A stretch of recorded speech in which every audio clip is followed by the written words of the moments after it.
Mon exploitation agricole est sur 150 hectares. Je suis associé avec ma femme et mon fils qui nous a rejoints depuis 3 ans sur l'exploitation.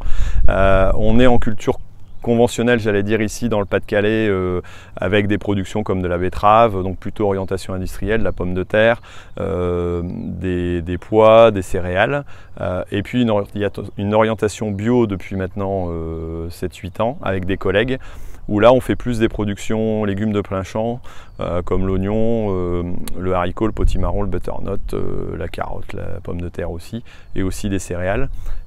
Et puis une activité de pension de chevaux voilà, depuis mon installation en 96, et des poireaux bio, atelier que mon garçon a démarré il y a 2 ans.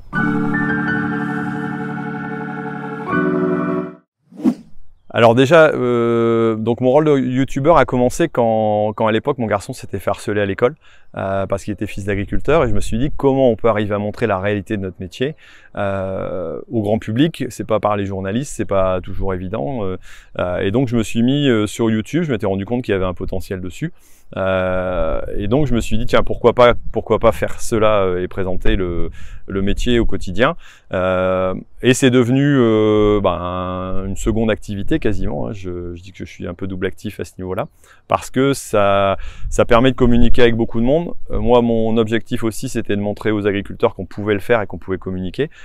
J'allais dire pari gagné, parce que maintenant il y a quand même beaucoup de monde, que ce soit sur YouTube ou sur d'autres réseaux sociaux.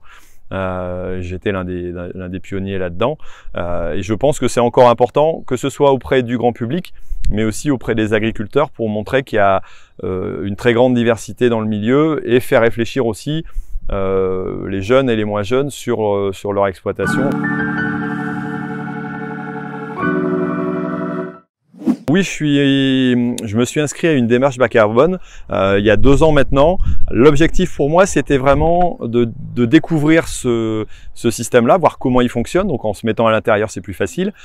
Pas forcément vraiment pour une raison économique, même si je trouve que l'apport économique, si j'arrive à capter 2 tonnes, ça va me payer par exemple mes engrais verts. Donc quelque part, c'est compenser aussi un petit peu d'activité, mais surtout pour la reconnaissance d'une activité positive vis-à-vis de l'environnement qu'on n'avait pas encore en tant qu'agriculteur. Et c'est là où je pense qu'il y a vraiment un potentiel, et ce fait d'être reconnu en tant que tel comme séquestrateur de carbone, pour moi c'est vraiment important.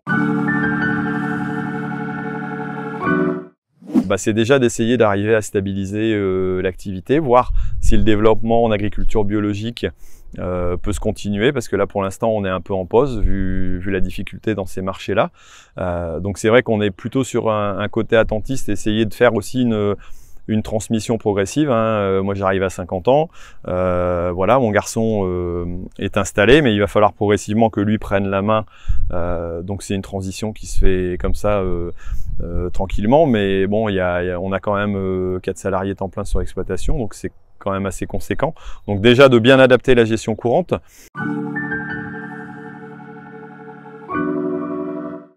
Alors l'enjeu du collectif dans la transition agricole, pour moi, c'est même pas un enjeu, c'est la seule solution.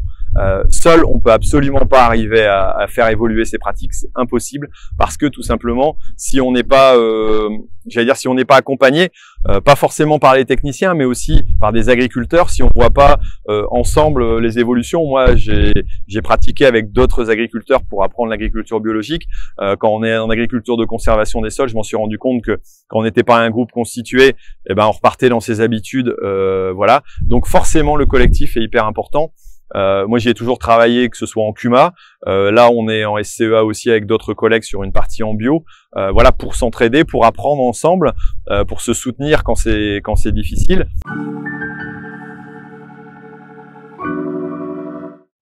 On a beaucoup de transitions à avoir, hein, étant donné qu'il y a la moitié des agriculteurs qui vont changer, j'allais dire, ou qui vont partir à la retraite d'ici 10 ans. Donc il y a tout ce côté-là, il y a toute une nouvelle génération à mettre en route, il y a toute une génération à faire évoluer aussi dans les mentalités en tant qu'agriculteur.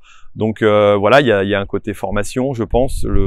Il va falloir beaucoup investir dans l'humain, dans la formation, à mon avis, pour pouvoir faire évoluer justement les pratiques, hein, parce que tout le monde n'est pas du tout au même niveau. Voilà, et aussi arriver à faire reconnaître aussi la diversité des agricultures, quoi.